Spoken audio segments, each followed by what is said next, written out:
Alright, in today's video I am going to take you through a tool haul that I spent $55 for at an estate sale, and yes, that's another Kennedy toolbox. So normally I'll search for estate sales leading into the weekend and look at pictures that are online of what they're selling, and this estate sale did not have any pictures. It listed that it had tools amongst many other things, so it was a little bit of an unknown when I got there what I would find, but I think I did okay for $55. As you can see, I got this nice 2-gallon wet dry vacuum, a Kennedy toolbox like I mentioned, which I'll show you, and then a bundle of tools inside my infamous tote that I like to bundle in, and that's a nice Sterilite container with no cracks and a lid.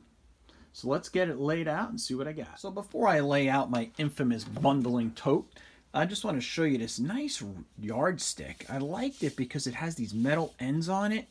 It's obviously got centimeters on this side as well as inches, and just really well made, nice and thick. It's got almost a laminate to it. It says Dritz yardstick, and I just thought that would be great to have for a straight edge or for measuring other stuff.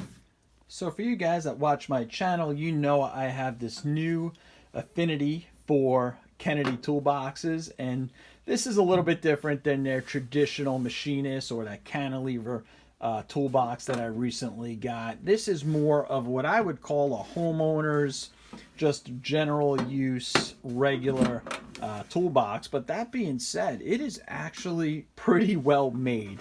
It's got the nice crinkled painting on it. I like that it's red. And it's got a plastic handle, so it's definitely, you could tell, just not as heavy duty, and I think some of that is due to the size. It's got a nice tray here that lifts out. Looks like, you know, pretty well made. You know, some of this is just regular metal, not heavy duty. The walls are not double thick or anything like that, but it's got the nice accordion style hinge on it. As you can see there's the part number, Kennedy. It says KK19, and that stands for 19 inches, and I believe it measures 7 inches across and 7 inches up and down. So not sure what I'm going to do with this yet. Maybe I'll clean it up. I'm going to clean it up, and maybe at the end of the video I'll show you some pictures of it cleaned up. But I think this might be something I just put some general tools in, hammers, screwdrivers, things like that, and you know, if I have to go to my sister's house or somewhere else to do some work, I'll have screwdrivers and just some general carpentry type tools. It looks like the person that had it did use it as a plumber's box, as it's got some tile tub grout and sealant, and has a nice pipe cutter in it. And so this I was curious about though. Look at this, made in Germany. I'm like, what the heck is this, made in Germany? And then I opened it up, and look at this. Is that a pretty cool level or what? Yeah, it says Tom. Is that T-O-M? Tom, there you go. Quality at every level. Roots, oh, dresser, okay. And it's just a little mini level. How cool is that? And then on the back it says, made in West Germany. So that's pretty cool.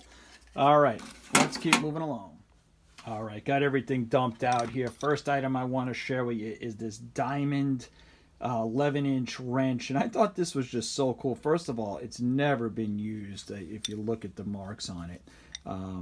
You know, and I thought it was just so interesting that it had paint on it. I was like, what, did Scoutcrafter get to this estate sale at some point, or somebody was painting auto wrenches? But I don't know, maybe this came like that. It looks like it had this nice heavy paint on it. Who knows? Not super valuable. I think they're getting like $10 for these plus shipping, but this is in pretty great shape and it works like a dream. The next item I wanted to share with you, just picked up some nice little old vintage tin snips. This looks like it could be fun. Pexto is the brand on that, and that seems like the cutting edges on it are in great shape, and that could always be a fun project as well. The next item I thought was kind of neat is this old oil can spout. And, you know, remember these, there's no need for these anymore. But I thought it would be kind of cool to clean this up, and that could always be a fun display piece and project. And it says Allstate on it, Sears in Roebuck, made in the USA. I love old packaging, and that's why I picked this up. Not that I need a flaring tool. I flared many of cooling lines in my day for transmissions back in the shop. But look at that. 1965. Made and printed in the USA. And I thought that, I love the old packaging. That's why I kind of grabbed it. It looks like it was very rarely used. It has very little wear marks on it. And it was all taped up, and so it looks like it seems to be a complete set. And they're getting $15 for these, plus shipping online on average for those. Picked up some clamps. This is just a Bosch clamp. Looks to be about maybe 6 inches, 8 inches, somewhere in that range. And it uses kind of just a little bit of, you set it in a position and you tighten it up. Looks like that'll be handy. This I don't know if I'll ever need. Just a cord lock to hold extension cords together. Next up is this O-ring lubricant. Looks like a pretty nice tube here. Barely used, so that'll last a lifetime. X-Acto knife. It looked like brand new, never used a tip on it, and I could just get some blades for that. Always grab a scraper when I can, just for I'll clean it up quickly on the wire wheel, and then when I need something for just to get down and dirty, won't worry about breaking it. Get some of this miscellaneous stuff out of the way. This is just a nice wire brush, never used for more than just lint, it looks like. And a lining pin, or one of these like lady slippers that looks to be about a 12-inch. No maker marks on it, probably Harbor Freight or something. Really like nice Craftsman clamp. It's a 20-inch. It's got forward and reverse. It looks like somebody was cutting sheetrock all over it, but it works great. I love it because it's got these heavy rubber pieces on it, so that it'll won't be marring, and then it's got a reverse on it. So you can back it off the project. And this is a $35 clamp, so that'll clean up like new. Next up are what I like to call a sleeper item. People walking right past these items and not realizing that these actually got some really good value to them. And what these are PVC cutters. And the way they work is you pull it all the way apart like that, and then they ratchet close, so you get that torque or that leverage onto cutting PVC. And this one here was made in the USA, Madison, Ohio. And these are $25 bills all day long. And this one here is MCC, made in Japan, and this one's like pristine. I don't think this one was really ever used. And you could always clean up the blades on them a little bit, because this one looks like it had a little bit of work on it. It's been used, but you could clean that up with a little bit of an edge, and there's plenty of meat on there, so those are definitely a good score. All right, how about this? This is a new old stock Buck Brothers 1.5 inch. Look at that, pristine. And this is where I always struggle, because I don't want to sell it because I love owning new old stock, but I really don't need it. I got plenty of these that are just working just fine, and but I love the old packaging. I love the old branding. And I'm going to hang on to that for a while. Probably. Who knows? Maybe I'll list it on eBay. People have been asking me a lot for my eBay account, and I just haven't, they want to buy stuff, and I haven't been listing much. It's just, it's time consuming, and I do need to get around to it. This I grabbed because I really like the sheath. They're not super valuable or anything like that, but I love Klein branding. And it just has got one of those, tools for cutting that insulated cable and whatnot. It says Buckingham on it, and that'll clean up nice. And I'll put it back in the sheath at some point. Put that in the electrical toolbox, maybe. And then who the heck knows what this is? I have no idea what this is. It looks like one of those tools that they have nowadays that you can find angles on stuff, but I don't know what this is. It says Power Master, made in Japan. If anybody knows what the heck that is, let me know. And then here's a classic old 4-inch pony clamp. Works great. Always grab these when I can grab them, like switch covers. These plastic ones nowadays are cheap, and they're flimsy, and they bend. They crack, rather. Here's a nice, seems to be a little metal one that'll come in handy. All right, then I stocked up on a bunch of garage type items or fluids, and this is a Rust-Oleum rust reformer, and I'm not familiar with this. Anybody who's ever used this before, let me know as well. But it looks like you just paint over the rust with this, and it kind of like primes it, I guess, for paint. It says 2005 on it, so if you know about that, let me know. Picked up a bunch of Meguiar products. This is just a wax. You can never have enough wax. I'm always waxing toolboxes and tools, or even cars for that matter. And here is a trim detailer. This restores like the plastic, and this comes in handy when I use a lot of, I have the Armor All products, and I use that a lot for when I'm doing like the socket sets and things that are in those plastic cases. And here's another one. It's just a Mother's, and it says back to black. So any trim or things like that. This I found is baseball glove conditioner. I have no idea what type of oil's in it, though. It doesn't have anything on it that tells me what the contents are, like the chemicals, or what type of oil it is. And it wasn't made in 1980, it looks like there on the side. It has the address, but pretty cool.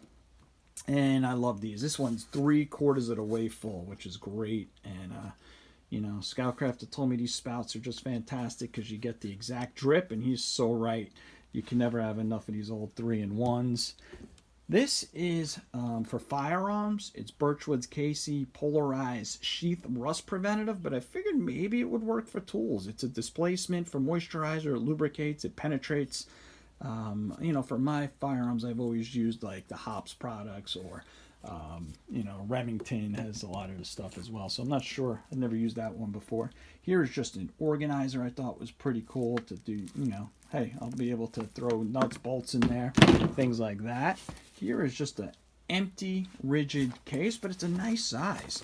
And it's padded. It looked like it was for a palm sander at some point, but this would, you know, I could clean this up real quick, wash it up, hose it out, let it dry, and this is a great thing to put anything I have, maybe a Dremel tool or some sort of, can make a kit out of that. So let me see, any other miscellaneous stuff here. Just a brush, Stanley steamer, but it has a nice handle on it. It's firm. They use that to clean something up. The screwdriver, for some reason, just resonated with me. It felt really good in the hand, and the tip was great on it. I'll clean up and end up somewhere. Sharpie, found this, and then I tried it when it was in the toolbox, actually, I think. And when I got home, I looked at it, and look at this. Sharpie was actually made in the USA. Oh, there it is. It's on the lid, on the cap. Made in the USA. And then I checked some of my other ones that I have, and they are no longer made in the USA either. So how about that? Got a made in the USA marker, and then just a cheap Chinese knife that opens up like that. So it's good for a tackle box or something like that. All right, let's wrap up. Oh, I almost forgot to show you this Craftsman 2-gallon wet dry vac. The label on it says that it was from 10/16/2002, almost 20 years ago. It cost $39, and it was made in Mexico, and it seems to be pretty good quality. So let me take it out and show you. All right, here it is out of the box, and a nice surprise underneath the unit was 2 brand new vacuum bag filters, because the way this works is you could take the filters off and just suck you know, wet stuff with it, and if you wanted to do something fine, sawdust and so forth, you would use the bags on it. You know, it'll blow out of one end, and it'll be a vacuum out of the other end, which is kind of cool. So it also could be used as a blower. And I just love the weight of it. It's really versatile. I have a big shop vac, but I'm reluctant sometimes to take it out because it's so big and clunky. And this is just perfect for those smaller projects, cleaning things up around the shop or out in the car. And even setting it up to like a, you know, a chop saw or something like that. If you wanted to do stuff in the garage and not make a mess, you could just put the tube there. So the only thing I saw, it's a little bit of a concern, not a big deal, but it looks like they taped this on, this attachment to the hose, and it doesn't look like it's cracked or anything. Maybe it just kept falling off, and then there was another attachment in there. So it is all complete. It was in the box, and I tried it at the sale to make sure it worked before I took it, and it worked great. So glad to own that, and been looking for one of these for a while, so let's check that one off the list. All right, here it is all cleaned up, about 20 minutes or so. And the products I used was a little bit of this Flitz on some of the metal components, shine those up. I did use the Dremel on a couple spots that had a little bit of rust. A lot of Super Clean, and I used that to get a lot of the heavy grime off first and just wiped it down with paper towel. Then after it was all done, I just hit it with a coat of Maxi film real thin, and that'll dry and give it some protective layer, especially like on the moving components as far as like that accordion hinge there. So I'm really happy with the way this came out for a 20-minute cleanup. Look how nice it looks when you're able to put a nice draw liner in there. That makes all the difference. Makes it look like new, plus it'll be super functioning. And I actually dropped the draw liner in the bottom as well to keep it from getting banged up, knocked around, and you know, not bad for a quick cleanup. Now let's wrap this video up. All right, one last look at everything here today. This was 55 bucks. There's a couple items obviously I couldn't fit up here, but overall really think I did okay. The toolbox just looks fantastic, huh? Got the vacuum, works great, and just a lot of little miscellaneous stuff that'll definitely come in handy. You probably didn't see this wrench because it was in the toolbox and it was frozen up, and I cleaned it up a little bit to free it up, and it works great. Love that. Dunlap, and those were made by, I think Sears sold those, and it looks like with those lines on it was definitely made by the same person that was making the Craftsman version of the adjustable wrenches, which was probably made in Jamestown, New York by Crescent. So anyway, thanks for watching. Like and subscribe, and I will see you in the next one.